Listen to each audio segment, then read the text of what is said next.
Welcome to modern Tamil. இன்னைக்கு இந்த வீடியோவில் ஷிப் ட்ரை டாக்ல இருக்கும்போது அங்கே ஷிப் யார்டுக்கு டூர் கூட்டு போனாங்க. அதை பற்றி தான் இந்த வீடியோவில் பார்க்க போகிறோம். ஃபர்ஸ்ட்டு ட்ரை டாக்னா என்ன அப்படிங்கிறத சொல்லிடுறேன்.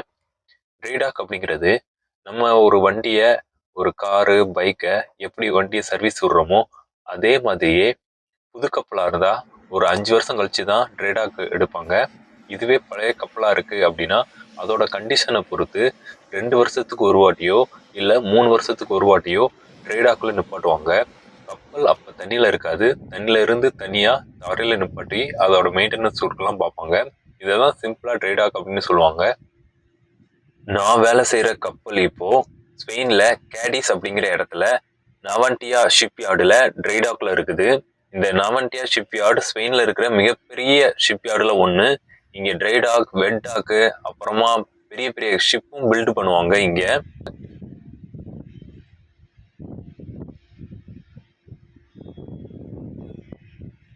ஸ்பெயினில் கேடிஸ் அப்புறம் கேட்டர்ஜினா அப்படிங்கிற 2 இடத்துல இந்த மாதிரியான ஷிப் யார்டு இருக்குது. ஷிப்போட வேலையெல்லாம் முடிகிறதுக்கு முன்னாடி இந்த கீழே பெயிண்டிங் வேலையெல்லாம் முடிஞ்சதுக்கு அப்புறமா இங்கே ஷிப் யார்டில் டூரு கூப்பிட்டு போவாங்க. வேலை பார்க்குற எல்லா குரூவும் கொஞ்சம் கொஞ்சம் குரூப்பாக பிரித்து அவங்க ஒரு பர்டிகுலர் டைம் கொடுத்துருப்பாங்க. அந்த டைமில் அவங்க கீழே போகிறதுக்கு அலோவ் பண்ணுவாங்க. அந்த டயத்தில் நம்ம கீழே போயிட்டு இங்கெல்லாம் பார்த்துக்கிட்டு இங்கே ஃபோட்டோ எடுத்துகிட்டு வந்துக்கலாம். ஷிப்பு ட்ரை டாக் போகிறதுக்கு 1 வருஷத்துக்கு முன்னாடியிலேருந்தே அதுக்கான பிளான்களை போட ஆரம்பிச்சிருவாங்க. ஷிப்பு ட்ரை டாக்ல போய் நிற்கிற அந்த 1 மாதம் என்னென்ன பண்ணணும் அப்படிங்கிறத முழுசையும் வேலை பார்க்குறதுக்கு முன்னாடியே பிளானை ப்ரிப்பேராக பண்ணி வச்சுக்கிடுவாங்க. கப்பல் அங்கே போய் நின்ன நாளில் இருந்து கான்ட்ராக்டர் உள்ளே வர ஆரம்பிச்சிருவாங்க. குறைஞ்சது ஒரு 500லேருந்து 1000 கான்ட்ராக்டர் வரைக்கும் கப்பலில் தங்கியிருந்து இந்த வேலைகளெல்லாம் பார்ப்பாங்க.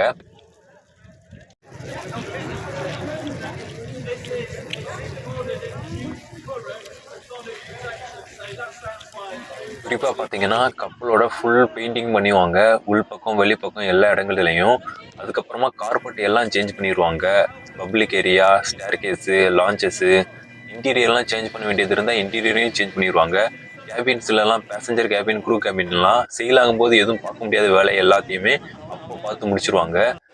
சொல்லப்போனால் கப்பல் அப்படியே புது கப்பலாக மாறி தான் இந்த ட்ரை டாக்ல இருந்து வெளியில் போகும்.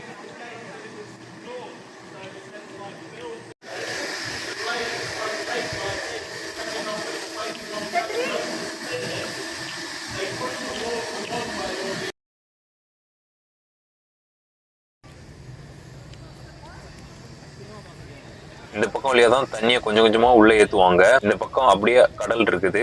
தண்ணி நிறைஞ்சதும் இன்ஜினை ஸ்டார்ட் பண்ணி கப்பலை செயில் பண்ண ஆரம்பிச்சிருவாங்க.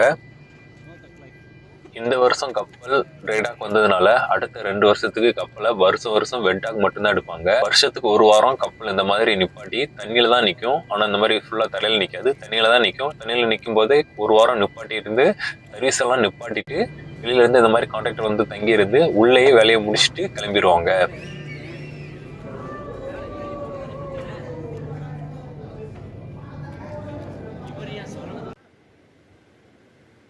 கப்பலில் எல்லா வேலையும் முடிஞ்சதுக்கு அப்புறமா கப்பல் செயலாகிறதுக்கு தயாரானதுக்கு அப்புறம் இந்த மாதிரி வாட்டரை ரீஃபில் பண்ண ஆரம்பிச்சிருவாங்க.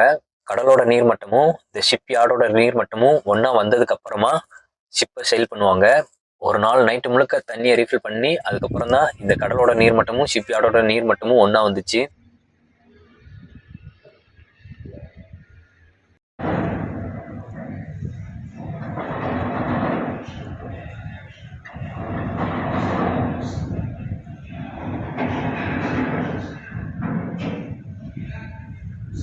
உங்களுக்கு இந்த வீடியோ பிடிச்சிருந்தா லைக் பண்ணுங்க. அப்படியே மாடர்ன் தமிழ் யூடியூப் சேனலுக்கு சப்ஸ்கிரைப் பண்ணுங்க. நன்றி, வணக்கம்.